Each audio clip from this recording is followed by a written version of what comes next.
What does it mean to transcend one's limits? Who decides the potential of a human being?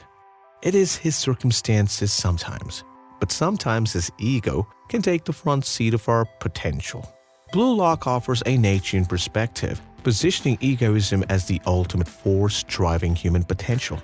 But is this philosophy sustainable? And now you might have a question to ask. Can greatness ever be achieved without ego?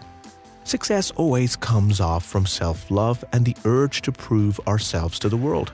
It has to come with a pinch of humility. But sometimes the line between self-love and ego can be very thin. At least some of you have heard of Blue Lock, a popular Japanese manga and anime series that grabs the gaze of the world. It deals with the competitive world of soccer with a unique twist that becomes its core. The particular twist emphasizes individualism and ego over traditional team dynamics. It starts over a radical training program initiated to produce Japan's ultimate soccer striker. His philosophical concepts of the will to power put forward that fundamental driving force in humans is the will to enhance one's power and influence over the others. It is considered as one of the most enduring ideas as it looks beyond the instinct for survival. It aims for a force that can overcome challenges gradually, taking one to their highest potential. Yes, life is not a mere act of survival, but it's a call to assert oneself. But are you ready to endure such a Blue Lock?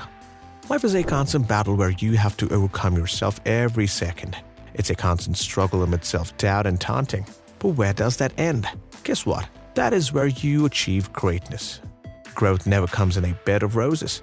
It takes its birth from struggles where each individual has to thrive by pushing their limits to becoming better versions of themselves. And sometimes ego is essential to fuel that force. Nietzsche saw egoism as the focus on self and ambition, which is a drive to achieve, as an essential factor that drives progress and creativity. Even though it can bring flaws at times, it empowers people to innovate, lead, and rise above mediocrity to prove themselves to others. Society often emphasizes the importance of being selfless, but Nietzsche believed prioritizing one's potential leads to true excellence, which will eventually contribute to society. The same happens with teamwork as well. People often think that teamwork can bring much more impact to a task, but Nietzsche valued that individual's pursuit of greatness over the group's cohesion. That is when the true potential of a person comes into play. While we urge for harmony among each other, sometimes both internal and external conflicts is what brings growth and progress. First comes Isagi Yoichi, the protagonist. He is grappled with the most fundamental conflict, which is the traditional value of teamwork versus the selfish ambition needed to become the ultimate striker. Even though he wanted to give his best shot for the team, he is forced to play for himself to be the ultimate striker. Early in the series, Isagi doubts his ability to prioritize his ego over the team's success as he values selflessness and cooperation. But as fierce competition tightens, Isagi embraces his selfish ambition. He realizes that to be his ultimate striker, he must dominate and showcase his individuality on the field. It was that internal conflict that drove his growth. His adaptability and competitiveness reflected Nietzsche's idea that struggle catalysts one's self-improvement. Another important character in the anime was Rin Itoshi. He views soccer as a means to achieve superiority among others while prioritizing his personal goals over his team. His determination and denial to compromise for the team highlight Nietzsche's belief in the power of ambition and self-reliance. Rin was someone who created their value and rejected societal norms. Shidoyu Ryushi was the same. He was a chaotic and unpredictable player who had unrestrained ambition and drive for greatness. He prioritizes his instinct, creativity, and dominance over other players. He didn't hesitate to go against the sense of harmony or teamwork. His raw energy is an aggressive form of the will to power, where nothing can stop him from his wish. He was gradually asserting himself against all opponents. The mastermind behind the Blue Lock project, Jinpachi Ego, was the anchor of the series. His teachings reflect Nietzsche's emphasis on egoism and individual greatness. He made a point by saying teamwork and selflessness will make strikers pay a little too much. According to him, only an egoist who has the ultimate urge to dominate can lead a team to victory. It was an echo of Nietzsche's philosophy where he rejected the mediocrity of average players. He advised the players to embrace their selfish desires to defeat their peers for a better future. He should be someone who surpasses societal norms, break barriers, and redefine the game with their share of ambition and individuality. But where does Blue Lock align the most with Nietzsche's idea? Both of them speak tirelessly about self-overcoming. That is the importance for someone to confront their weakness and continuously evolve into a better human being. Each player is forced to develop their unique strengths and define their identity. The elimination system in the program was an example of this.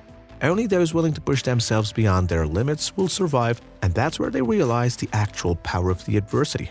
Nietzsche also believed that greatness can only arise from conflict. 𝙃𝙤𝙬 believed that players should grab the courage to shatter their old habits while leaving a path for new ones. This process mirrors Nietzsche's idea that destruction is necessary for the creation of something greater. But will such individual ambition always open the doors to greatness? Even though Blue Lock celebrates egoism and individual ambition as pathways to greatness, it doesn't forget to keep a note of the dangers of prioritizing self-interest. It did raise the question of the world's fate having such self-centric minds. Blue Lock emphasizes egoism as the base of a great striker, but doesn't dismiss the value of teamwork. The tension between selfish ambition and collaboration starts when the characters realize that soccer by nature is a team sport. While players are encouraged to prioritize their goals, they should not forget to work for their teammates to succeed. Isagi Yoichi later finds a balance between his ambition and how to maximize the strengths of others. Rin's refusal to rely on others initially elevates his game but also isolates him, which makes him realize that they are limits to egoism. In the real world as well, success comes with collaboration. Let it be business, sports teams, and societies, all of them thrive on shared goals. The extreme competition that sports on selfish ambition can take a toll on one's mental well-being. The relentless competition in Blue Lock gradually takes on an emotional toll on the players. Players face intense pressure to outperform their peers, which can lead to anxiety, self-doubt, and exhaustion. Kaira Ryosuke is an example of egoism isolating himself from other players while sacrificing friendship for success. In the real world, such hyper-competitive environments can often lead to burnout and mental health struggles that can affect one's emotional resilience. Success always relies on the balance between egoism and collective well-being, where there is a space to work with and inspire others. Blue Lock stands strong both as a critique and celebration of egoism.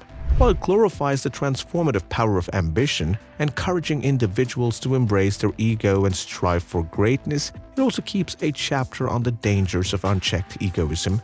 By the end, it's pretty clear that even the greatest striker cannot succeed in isolation. So the message that Blue Lock put on the table is that egoism can be a powerful force for liberation and growth, but it must be tempered by balance and self-awareness. Do you agree with Blue Lock philosophy? Is egoism the key to greatness or a dangerous delusion? Let me know in the comments below. If you love diving into the psychology and philosophy of anime, hit that subscribe button and join the SoulBound anime journey.